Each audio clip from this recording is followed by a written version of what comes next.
Doctor ইউনূসের আস্থার হাত অনেক কিছু বলে, এমনটাই মন্তব্য করেছেন আশিক ইসলাম। লন্ডনের বৈঠকের বিষয় ও সিদ্ধান্ত স্পষ্ট করুন বলে মন্তব্য করেছে চরমোনাই পীর।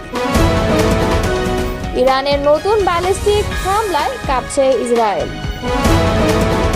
ইসরায়েলের দিকে 200 ক্ষেপণাস্ত্র ও ড্রোন ছুড়ল ইরান।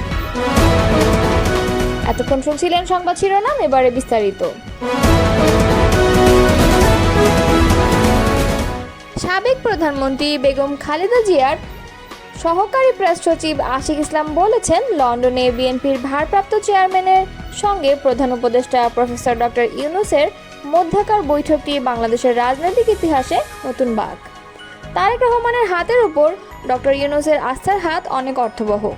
শুক্রবার তার ফেসবুক পেজে এক পোস্টে এসব কথা বলেন তিনি। আশিক ইসলাম বলেন, রাষ্ট্রনায়কের শরীরী ভাষা আত্মবিশ্বাস, কর্তৃত্ব ও আবেগিক বুদ্ধিমত্তা প্রকাশ করে, যা তাদের নেতৃত্বের উপস্থিতিকে শক্তিশালী করে।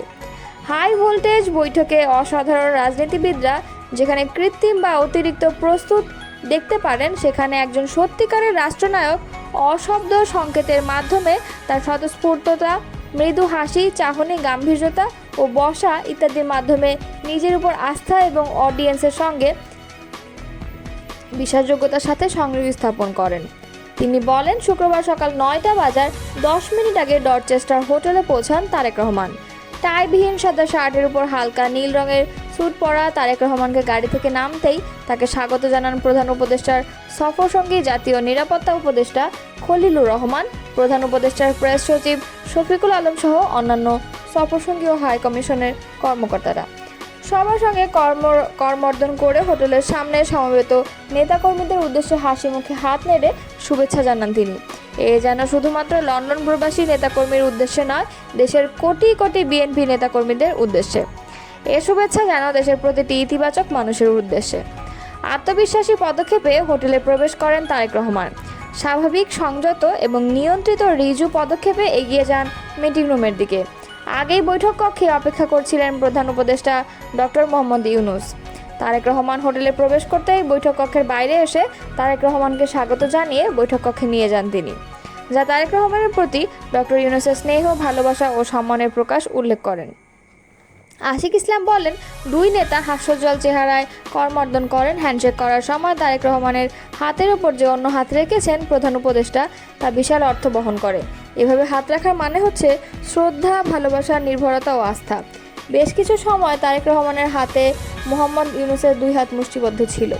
ভালোমতো লক্ষ্য করলে স্পষ্ট, প্রথম যখন দুই নেতা হ্যান্ডশেক করেন তখন তারেক রহমানের পশ্চাতে ছিল সোজা ও খোলা ভঙ্গিমায় মার্জিত হাসিপূর্ণ। তিনি কাঁধ পেছনে রেখে দাঁড়িয়েছিলেন, যা তাকে আত্মবিশ্বাসী এবং আন্তরিক মনে হয়েছে। যখন ডক্টর ইউনূস দু হাতে তারেক রহমানের হাত ধরেন, তখন তারেক রহমানের কাঁধে হালকা ঝুঁকে ছিল বিনয় ও ভদ্রতায়। তিনি আরও বলেন, কুশল বিনিময়কালে তারেক রহমান বলেন, আম্মা আপনাকে সালাম জানিয়েছেন, যা ধর্মীয় ও সামাজিক রীতির প্রকাশ, যা বাংলাদেশের কোটি কোটি মুসলমানের হৃদয় ছুঁয়েছে। দুই নেতা আসন গ্রহণ করেছেন একই সময়ে, যা দুজনের প্রতি দুজনের সম্মানের বার্তা বহন করে। তারেক রহমানের সঙ্গে প্রধান উপদেষ্টার মোলাকাতের বিষয়টি তুলে ধরে তিনি বলেন, আবহাওয়া নিয়ে দুজনের আলাপচারিতা শুরু হলেও লন্ডনে হাঁটার জায়গার সুব্যবস্থার প্রসঙ্গে বগুড়ার কথা উল্লেখ করেন তারেক রহমান। ধ্যানে জ্ঞানে তারেক রহমানের মনে যে শুধুই বাংলাদেশ এবং বাংলাদেশের মানুষ, তা প্রকাশ পায়।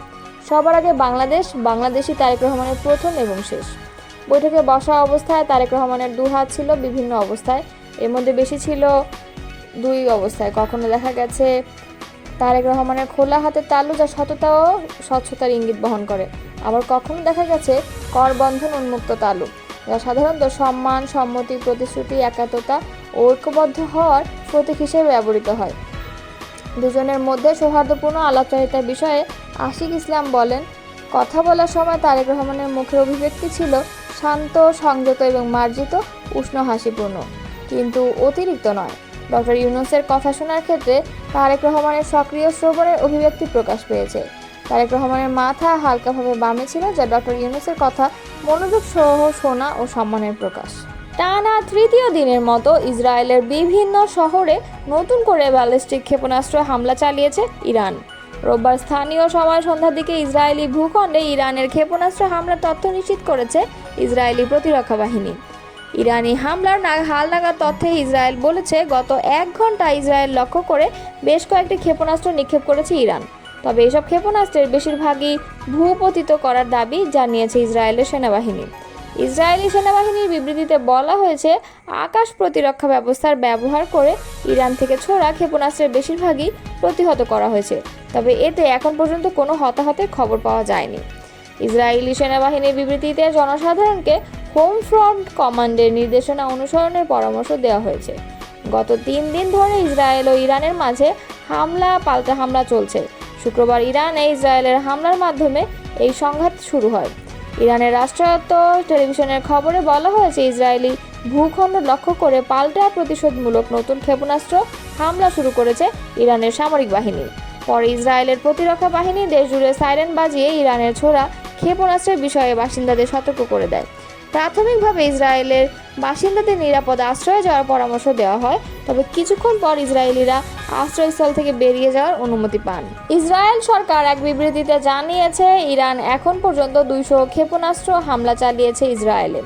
এসব হামলায় অন্তত 13 জন নিহত এবং 380 জন আহত হয়েছে, খবর CNN-এর।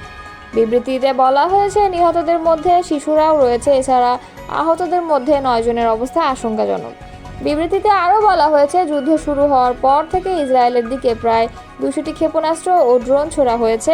এর ফলে ইসরায়েলের 22টি এলাকা ক্ষতিগ্রস্ত। ইরান ও ইসরায়েলের মধ্যে চলমান সংঘাত গত 2 দিনে আরও তীব্র আকার ধারণ করেছে। ইরানি গণমাধ্যমের দাবি অনুযায়ী ইসরায়েলের বিমান হামলায় অন্তত 80 জন নিহত হয়েছেন, যাদের মধ্যে 20 জন শিশু রয়েছে। আহতের সংখ্যা 800 ছাড়িয়েছে। এরই প্রেক্ষিতে ইরান পাল্টা হামলা চালায় ইসরায়েলে। এদিকে রোববার বিকেলে ইসরায়েলে নতুন করে ক্ষেপণাস্ত্র হামলা শুরু করেছে ইরান। ইরানের রাষ্ট্রীয় গণমাধ্যম নিশ্চিত করেছে, ইসরায়েলের দিকে নতুন করে 50টি ব্যালিস্টিক ক্ষেপণাস্ত্র নিক্ষেপ করা হয়েছে। এবারই প্রথম দিনের আলোয় হামলা শুরু করেছে ইরান। লন্ডনে প্রধান উপদেষ্টা ও বিএনপির ভারপ্রাপ্ত চেয়ারম্যানের মধ্যে অনুষ্ঠিত একান্ত বৈঠকের বিষয় সিদ্ধান্ত পরিষ্কার করার আহ্বান জানিয়েছেন ইসলামী আন্দোলন বাংলাদেশের আমির মুফতি সৈয়দ মোহাম্মদ রেজাউল করিম পীর সাহেব চরমোনাই। রোববার পুরানা পল্টনের দলীয় কার্যালয়ে সিনিয়র দায়িত্বশীলদের সঙ্গে দেশের চলমান পরিস্থিতি নিয়ে আলোচনাকালে এই কথা বলেন তিনি বলেন, প্রধান উপদেষ্টা ও বিএনপির ভারপ্রাপ্ত চেয়ারম্যানের বৈঠক দেশের রাজনীতিতে কিছু সংকট সমাধানে গুরুত্বপূর্ণ ভূমিকা রাখলেও এই বৈঠক রাজনীতিতে এক ধরনের অস্বস্তিও তৈরি করেছে। বিশেষত 2 পক্ষের প্রতিনিধি সহ বৈঠকের পরে 2 নেতার একান্ত বৈঠক রাজনীতিতে কিছু প্রশ্ন তৈরি করেছে। তিনি আরও বলেন, আগামী রাজনীতির স্বাচ্ছন্দ্যের জন্য এবং দলগুলোর অস্বস্তি দূর করতে একান্ত বৈঠকের আলোচনা ও সিদ্ধান্ত জাতির সামনে উপস্থাপন করা উচিত বলে মনে করে ইসলামী আন্দোলন বাংলাদেশ। পীর সাহেব চরমোনাই বলেন, বাংলাদেশের রাজনীতি বহুদলীয় রাজনীতি। বিগত ফ্যাসিবাদ বিরোধী লড়াইয়ে দেশের বহু সংখ্যক রাজনৈতিক সংগঠন জীবনের ঝুঁকি নিয়ে অংশ নিয়েছে। আগামীর বাংলাদেশ নির্মাণে সকলকে সমান গুরুত্ব ও মর্যাদা দেওয়া নৈতিক কর্তব্য। লন্ডন বৈঠকের চরিত্র রাজনৈতিক দলগুলোর মধ্যে অবমূল্যায়নের ধারণা জন্ম দিয়েছে। বিশেষ করে নির্বাচন আয়োজনের সময় নিয়ে রাজনৈতিক দলগুলোর নানা রকম দাবি থাকা সত্ত্বেও সব উপেক্ষা করে প্রধান উপদেষ্টা ঈদের আগের দিন জাতির উদ্দেশ্যে দেওয়া ভাষণে একটি সংক্ষিপ্ত সময়সীমা ঘোষণা করেছিলেন। জাতির উদ্দেশ্যে দেওয়া ভাষণে যে সময়সূচি নির্ধারণ করা হয়েছে তা একটি একান্ত বৈঠকের পরে পুনর্বিবেচনা করার যৌথ ঘোষণা দেওয়া রাজনীতিতে অস্বস্তি তৈরি করেছে। সুস্থ রাজনৈতিক সংস্কৃতি নির্মাণের স্বার্থেই এই অস্বস্তি দূর করা উচিত।